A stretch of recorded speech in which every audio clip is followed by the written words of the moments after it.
Izini baarakɛlaw ka lafasalitɔn min bɛ wele Faransikan daɲɛsurun na Sinametim o y'a ka birosigi lajɛ tako 14 kɛ bi sibiri janvier kalo tile 13 san 2024 mɔgɔbatigiw tɔgɔlaso la Bamakɔ CNPM ka sanga ni baaraw boloda cogo ye. Baaradayɛlɛ lajɛ tɛmɛnen kɔfɛ lajɛkɛlaw y'u da don biro kɔrɔ ka baarakɛtaw la k'olu fɛsɛfɛsɛ ka sɔrɔ ka biro kura sigili baaraw boloda. Kɛnɛ ɲɛmɔgɔya tun bɛ foroba baara ni ɲɔgɔn cɛ fɔ minisiri bolo n'o ye Fasun Kulubali ye. O de siratigɛ la a y'a ka nisɔndiya jira baara tagabolo ɲuman kan lafasalitɔn caman kɔnɔ. Syndicat an jɛɲɔgɔnw de don an n'u bɛ sigi ka fɔ kɛ don o don ni mɔgɔ jɛɲɔgɔn n'a kungo bɛ yen a ka y'a la n'a y'i wele a ka y'a la i ka y'a kɛnɛ kan i ka y'a kɛnɛ kan ni hakilina ye i ka y'a kɛnɛ kan ni bonya ye k'u dɛmɛ u ka baara la. Congrès ninnu anw ka laɲiniw de don a bɛ pacte de kɔnɔ an k'a ma pour que syndicat yɛrɛ ka kɛ syndicat ye a yɛrɛ ka papier f'a yɛrɛ k'olu bato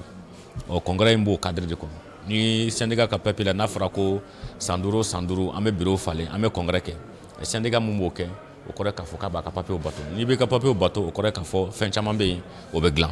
an b'a fɔ min ma ko sigi ka fɔ no dialogue social donc o bɛ bɛrɛ don o la. A ye OPI patron ka déclaration mais discours la sisan a ko sigikafɔ dɔ tun bɛ u ni u ka syndicat cɛ ka kɔrɔ o sigikafɔ in a kun dabilara ko mais k'u bɛna dayɛlɛ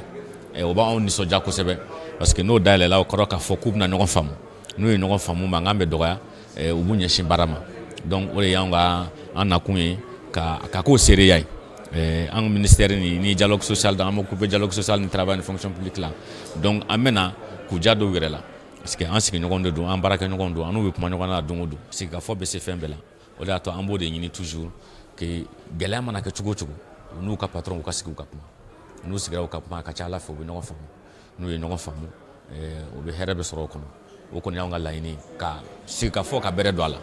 sigikafɔ ka bɛrɛ don a la baaratigiw ani baarakɛlaw ni ɲɔgɔn cɛ an b'o de appel lancer kuma bɛɛ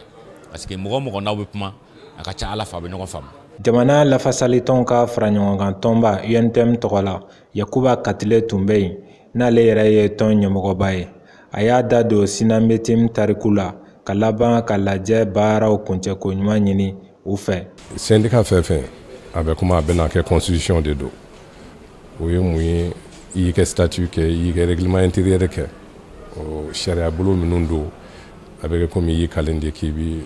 a batu i b'a bɔ a sira fɛ. Fɛn min b'a kɔnɔna na UNTM kɔnɔ depuis an bɛ depuis se mɛ kɛ anw ma fo kana se anw dali ma kɛ se bi ma an y'o de fɔ mɔgɔ ko tɛ mais organisation ko de don a kɛ hakililaw a kɛ ŋaniyaw ye fɛn min o baaraw de bɛ kɛ donc min ye o statut n'o règlement intérieur ye n'an bɛ baara k'o de kan an b'an cɔrɔ an kɛ to o bonya kɔnɔna na o statut ni règlement intérieur de y'a ɲini san 5 yɛlɛmɛ ka don kow la an kɛ kow évaluer k'a lajɛ min kɛra a ɲɛna ou bien a mɛ ɲɛ a tɔ ye jumɛn ye ni waati kɔnɔna na an ye ko wɛrɛw ye fɛn minnu bɛ n'a kun tɛ yan o ye ko kuraw ye u fana bɛ se ka don a kɔnɔ laɲini kɔnɔ cogo min k'o baaraw ni fɛngɛw de bɛɛ lajɛlen de sigi sen kan donc u b'o de kɛnɛ ka bi an bɛ se ka min fɔ dɔrɔn o de ye k'a fɔ Sinametim tɛ syndicat kura ye syndicat kɔrɔ don parce que UNTM bɛ créé waati min 1963 a tun bɛ yan i n'a fɔ syndicat tɔ 22 donc o kosɔn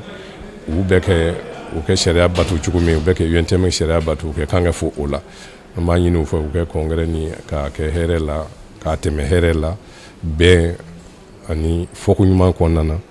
u kɛ miiriya ɲuman ta fana min ka ɲi baarakɛlaw ma min ka ɲi jamana ma u bɛ yan'u kɛ fara ɲɔgɔn na yalasa an ka se k'o fana k'o lajɛ san 5 nata in kɔnɔna na. Bɛnkan minnu bɛ bɔ nin lajɛ in kɔnɔ an b'a ɲini olu ka kɛ bɛnkanw ye minnu bɛ na baarakɛlaw ni baarakɛyɔrɔ bɛɛ lakana nin de kɛra OPI ɲɛmɔgɔba ka laɲini ye. N'i y'a mɛn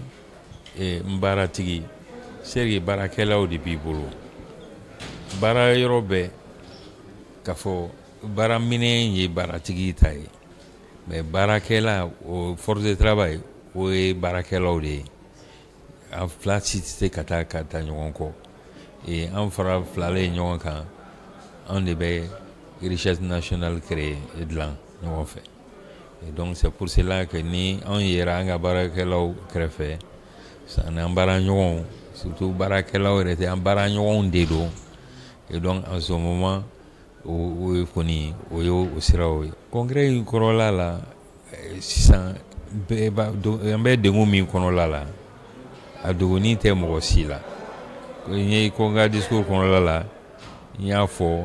an ye gɛlɛya minnu bɛɛ tɛmɛ o kana se nin yɔrɔ nin na. Et donc baarakɛlaw u fana u bɛ an ka kow bɛ yɔrɔ min na baara yɛrɛ bɛ cogoya min na parce que ɲinɛ fana ye so dugulen surtout baarakɛyɔrɔw sigilen don ninnu yɛrɛ de kan. Donc en ce moment sisan an bɛɛ bɛ se ka fara ɲɔgɔn kan cogoya min na an ka industrie ka protéger o da ka di anw ni baarakɛlaw yɛrɛ bɛɛ la tan. Et donc u k'u hakili to yɔrɔ la. Donc n'u b'u ka résolution fɛn ta u k'a bila u hakili kɔnɔla la baarakɛminɛnw bɛ se ka préserver cogoya jumɛn na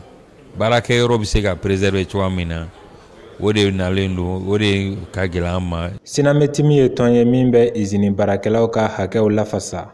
A ɲɛmɔgɔba Isa Bengali ka laɲini ye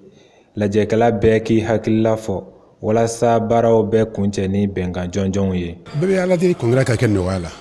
parce que ni congrès kɛra nɔgɔya la o kɔrɔ ko bɛn de bɛ yen ni bɛn bɛ yen laɲiniw bɛ sabati parce que congrès ye fɛnba de ye fɛn de don n'a bɛ mɔgɔw permis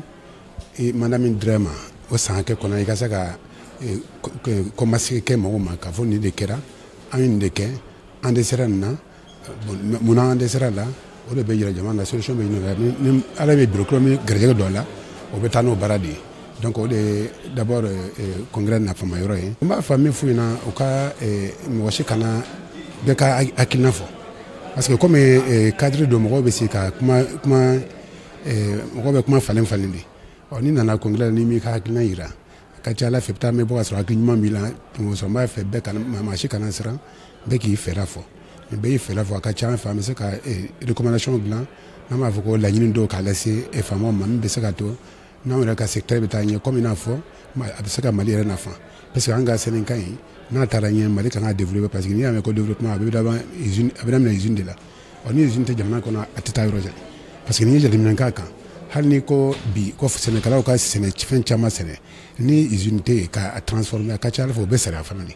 mais ni usine bɛ yen production bɛ se ka yɛlɛ a kɛ sababu ye ka jamana taa ɲɛ donc an ka laɲiniw de ye mɔgɔ ka se hakilina di hakilina ɲuman bɛ se ka to n'an bɛ se ka weleweleda lase faamaw ma u ka se k'an dɛmɛ pour que secteur ka bɔ nɔgɔ la.